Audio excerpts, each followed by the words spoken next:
अपनी सुनो, अपनी गुनो, कोई दूसरा सलाह दे, धन्यवाद दो, विचार करो, मगर अंधे की तरह चल मत पड़ो। जीवन को जितनी ज्यादा निजता दे सको उतना अच्छा है। दूसरों की सलाहें बड़ी मुश्किलों में ले जाती है।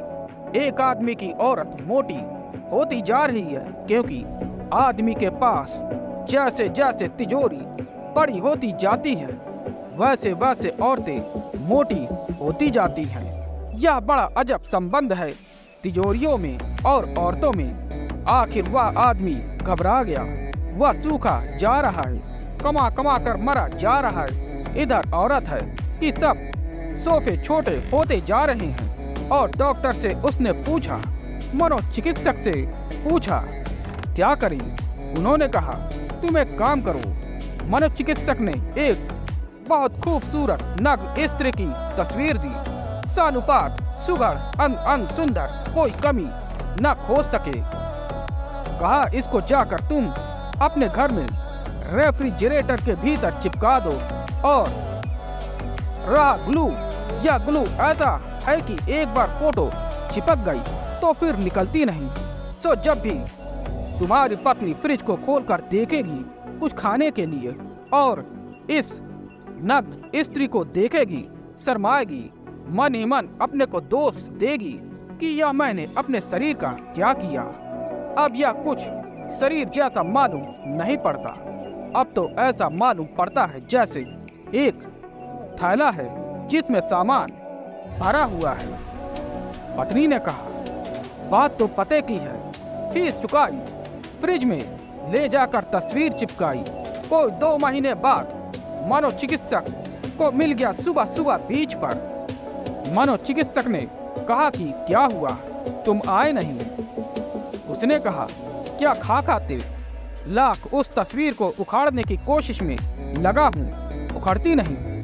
मनोवैज्ञानिक ने कहा लेकिन तुम्हें वह तस्वीर उखाड़ने की जरूरत क्या है।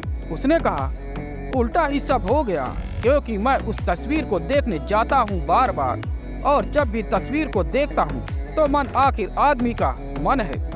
कभी यह मिठाई, कभी आइसक्रीम, कभी भूलकर ऐसी तस्वीर किसी और को मत देना, देखते नहीं मेरी हालत। मनोवैज्ञानिक ने कहा वह तो मैं देख रहा हूँ कि 2 महीने में तो तुमने गजब कर दिया।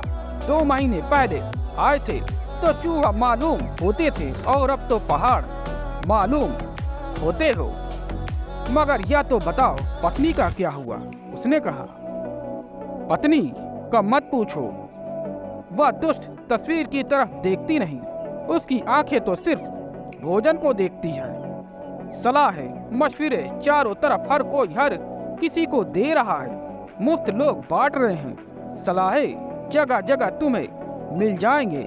अरस्तु, अफलातून ऐसा ज्ञान देंगे कि जिसकी चोट से सदा के लिए जग जाओ, मगर वे खुद ही नहीं जगे अपनी चोट से और तुम्हें जगा रहे हैं। खुद की सलाह अपने ही काम नहीं आई, अब वे दूसरों को बांट रहे हैं। सुनो सबकी, समझने की भी कोशिश करो, लेकिन हमेशा निर्णय अपनी निजता का हो और अपनी शांति में, अपने मौन में उत्तरदायित्व पूर्वक जो भी तय करो सोच कर कि मैंने तय किया है सही होगा, गलत होगा, कोई भी परिणाम होगा, उत्तरदायी मैं हूँ। किसी दूसरे पर उत्तरदायित्व को नहीं थोपूंगा।